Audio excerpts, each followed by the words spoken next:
Well, let's do something different. This is a new paint rack that I bought. It's actually a one, two, three, four basket shelf that hangs halfway through the door. And this actually got the rest of my paint up off of out of totes and off the floor. On this rack, I've really cut back on a lot, and a lot of it is like the top rack here is basically all Model Master. It's all the enamels that I have. I've really cut back. I've gone more to of acrylic than anything else. But I do keep some because sometimes you just can't get certain colors and all that good stuff. Down the second rack, I don't have much spray paint, and I actually only really buy two colors.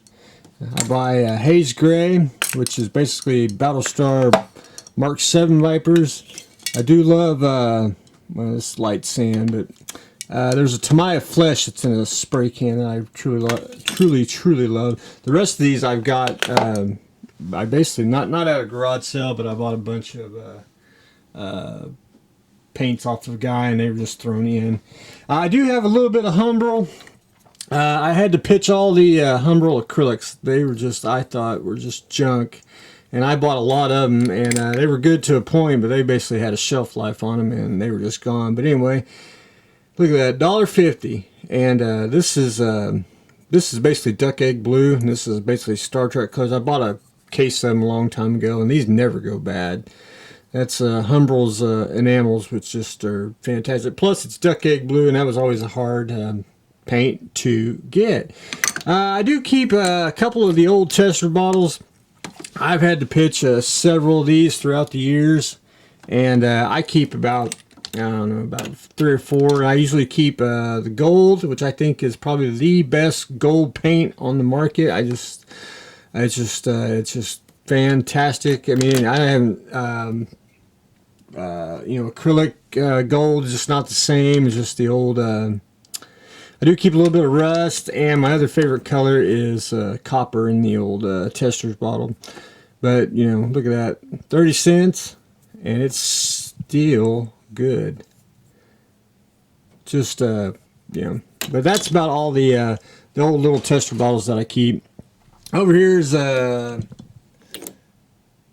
Model Master Acryl, which it's all right. It's one of those hit and miss paints. Sometimes you can mix it right and spray it and everything, and so other times it's just, you just cannot get it to work whatsoever. But anyway, once I created my own thinner, the Model Master Acryl actually worked out pretty well. Second rack, a lot of inks. I really don't pay full price for inks. I basically, if you ever notice, I got a lot of clearance stickers. That's where usually I pick them up. And they're pretty much for a song. I like to use the inks because they're transparent. They just are just excellent airbrushing paint for models. Over here is the All-Clad, which I'm not a real big fan. I use it occasionally for stuff. I really prefer the transparent stuff in the All-Clad. I think it really actually like bites into the plastic on a clear part, but that's just me.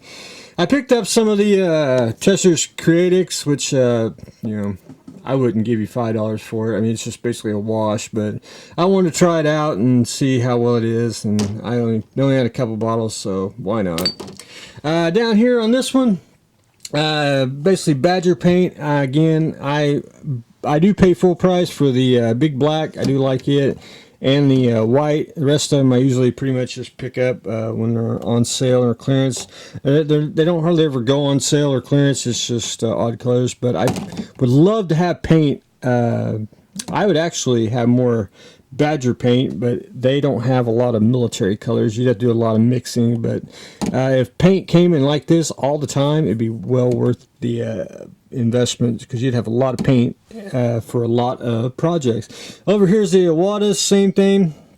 They're basically water-based paint, and I have no fault with them. I like them really well. I basically used all the opaque black on the Awada brand, but it's just primary colors, and you'll be able to mix and match.